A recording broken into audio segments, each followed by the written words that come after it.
Sabemos que los compuestos son el resultado de la unión de dos elementos de la tabla periódica. Ahora voy a explicar la formación de los determinados óxidos, hidruros, hidróxidos, oxoácidos y sales.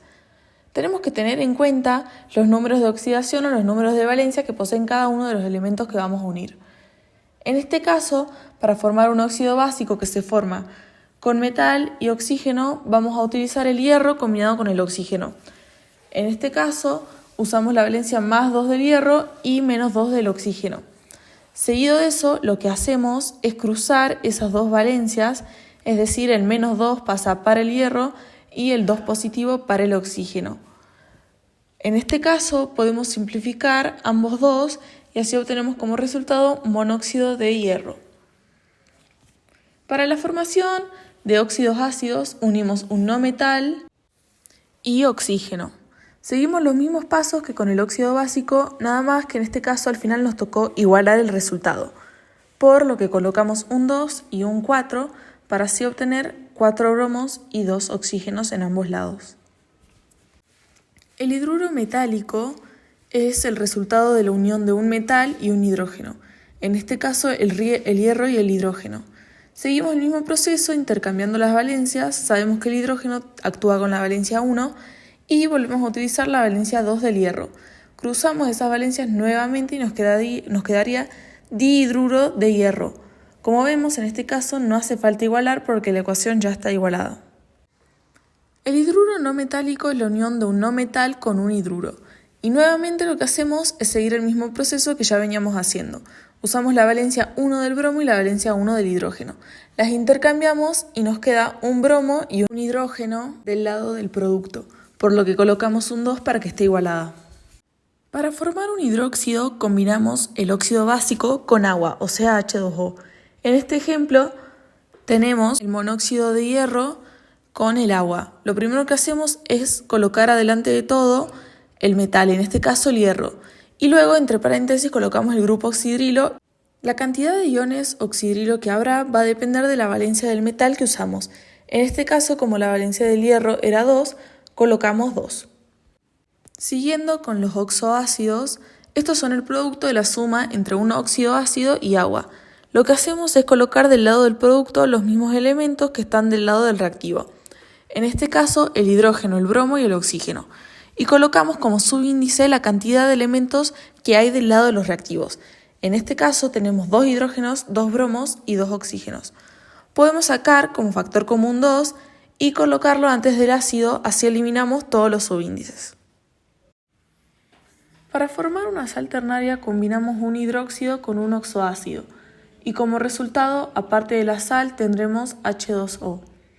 En este ejemplo tenemos el ácido hipobromoso con el hidróxido ferroso y cada una de estas moléculas se dividirá de esta manera. Lo que hacemos es colocar el hierro y el ion del bromo y el oxidrilo y el hidrógeno formarán agua.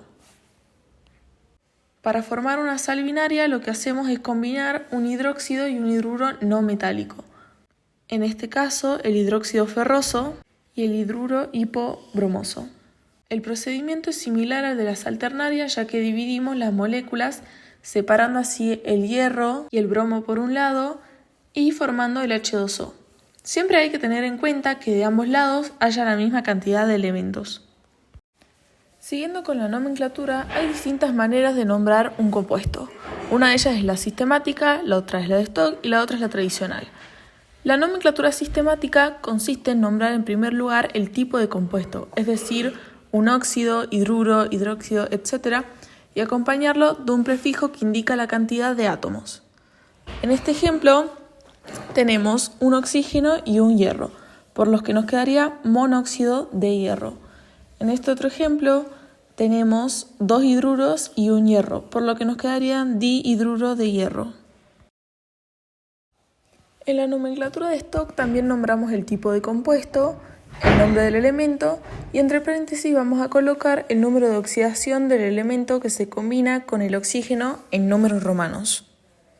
Como podemos ver en este ejemplo, nos queda óxido de bromo, entre paréntesis el número romano 1. Y en el otro ejemplo nos quedaría hidruro de bromo, entre paréntesis 1. En la nomenclatura tradicional tenemos que tener varias cosas en cuenta. Primero debemos saber cuántos estados de oxidación tiene el elemento que utilizamos y también la posición del estado de oxidación, es decir, saber si es el mayor, el menor, el tercero, etc. Nos vamos a guiar de esta tabla. Si el metal tiene una valencia, el sufijo va a ser ico.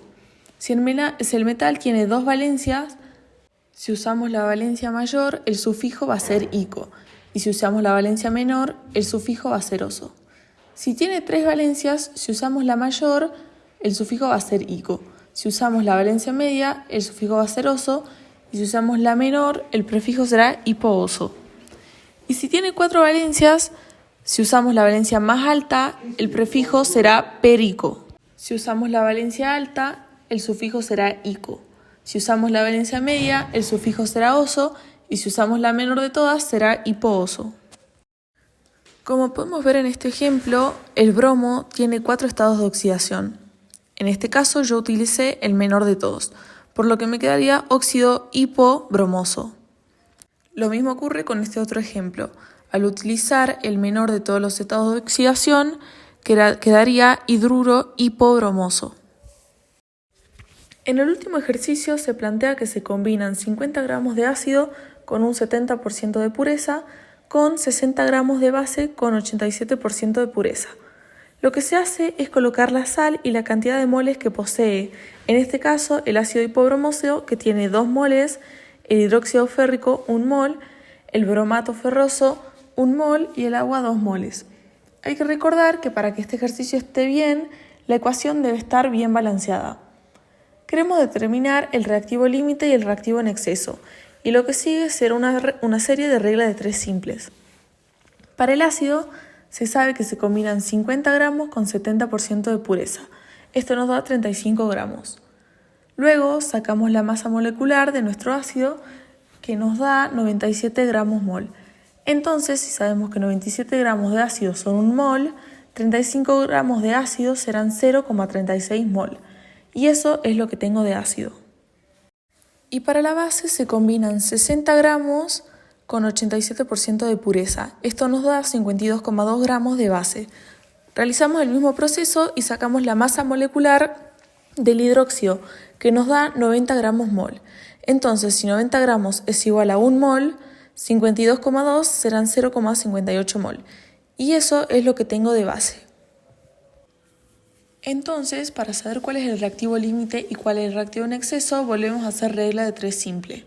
Si 2 moles de nuestro ácido reaccionan con 1 mol de nuestra base y yo tengo 0,36 mol de ácido, obtendremos que necesito 0,18 moles de base. Y repetimos el mismo proceso.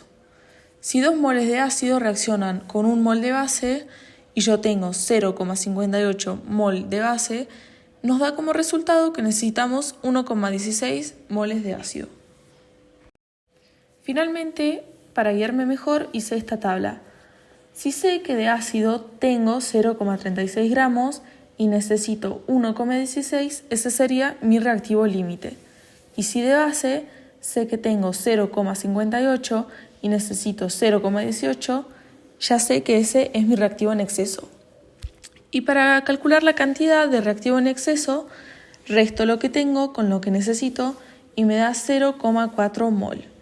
Entonces la respuesta es que mi reactivo límite es el ácido hipobromoso y mi reactivo en exceso es el hidróxido ferroso. La cantidad de reactivo en exceso es de 0,4 mol. En el punto B se plantea que determine la cantidad de sal y agua formadas si la eficiencia de la reacción es del 80%. Hago regla de 3 simples sabiendo que 2 moles de ácido me dan 1 mol de sal. Entonces 0,36 moles de ácido, que es lo que tengo, me da 0,18 mol. Luego saco la masa molecular del bromato ferroso, que me da 248 gramos mol. Entonces, si sé que 1 mol son 248 gramos, 0,18 mol serán 44,6 gramos. Todo esto es si la eficiencia de la reacción es del 100%, pero en este caso la eficiencia de la reacción es del 80%, por lo que si el 100% me dan 44,6 gramos, el 80% será 35,71 gramos.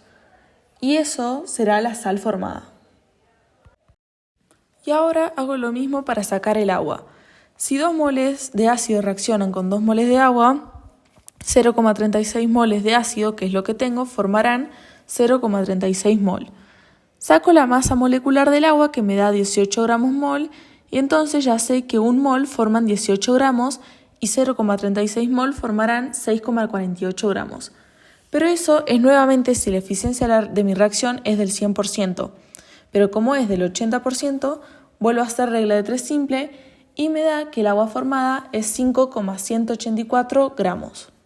Entonces tengo como respuesta que si la eficiencia de la reacción es del 80%, la cantidad de sal formada es de 35,71 gramos y la cantidad de agua es de 5,184 gramos.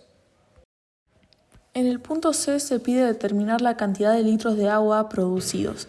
Entonces, si sé que 1 mol son 22,4 litros y yo tengo 0,36 mol, me da que 8,064 son los litros de agua producidos si el agua se encuentra en estado gaseoso.